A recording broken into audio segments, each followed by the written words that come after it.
Good morning students, English with SS চ্যানেলে সকলকে welcome. Myself Sushant sir, living at Navadvip.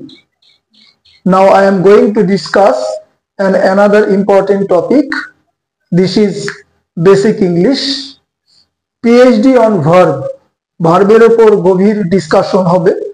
Discussion করার আগে বলি, প্রত্যেকে ডেফিনেশন বা এক্সাম্পল গুলো একটু নোট ডাউন করবে। আস্তে আস্তে বোঝাচ্ছি, বাংলায় লিখে দিয়েছি। দেখো, গোয়িং টু স্টার্ট। প্রথমে আমি লিখেছি রেগুলার ভার্ব আর ইররেগুলার ভার্বের মধ্যে পার্থক্য।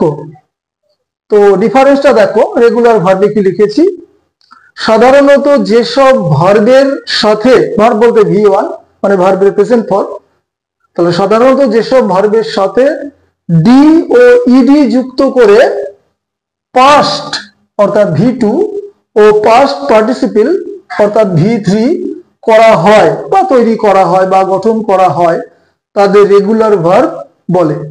এক্সাম্পল দেখো, ওয়ার্ক, ওয়ার্কড, ওয়ার্কড, ইডি।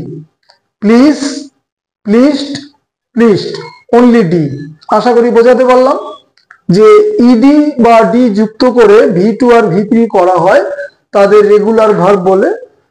এবার দেখো ডান দিকে, ইররেগুলার ভার্ব, যেসব ভার্বের V2 ও V3 ডি বা ইডি দ্বারা যুক্ত হয় না, তাদের ইররেগুলার ভার্ব বলে। এক্সাম্পল দেখো, ফল, ফেল, ফলেন, টেক, টুক, টেকেন। আশা করি বোঝাতে পারলাম রেগুলার আর ইররেগুলার।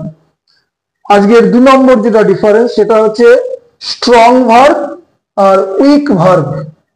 স্ট্রং ভার্বের ডেফিনেশনটা দেখো, যেসব ভার্বের ভেতরকার ভাওয়েলের চেঞ্জ করে বা পরিবর্তন করে V2 ও V3 করা হয় বা গঠন করা হয়, তাদের স্ট্রং ভার্ব বলা হয়। টেক, টুক, টেকেন, ফল, ফেল, ফলেন। তাহলে তোমরা ইররেগুলার ভার্ব আর স্ট্রং ভার্বের মধ্যে একটা সিমিলারিটি দেখতে পাচ্ছ। আশা করি এটা নোট ডাউন করেছো বা করবে।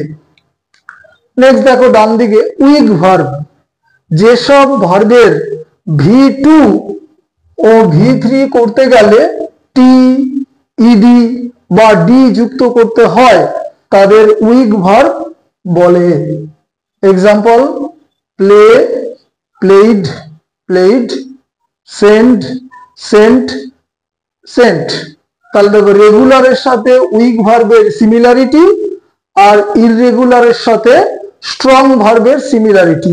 তোমরা তোমাদের মতো করে খাতায় সুন্দর করে নোট ডাউন করে নেবে।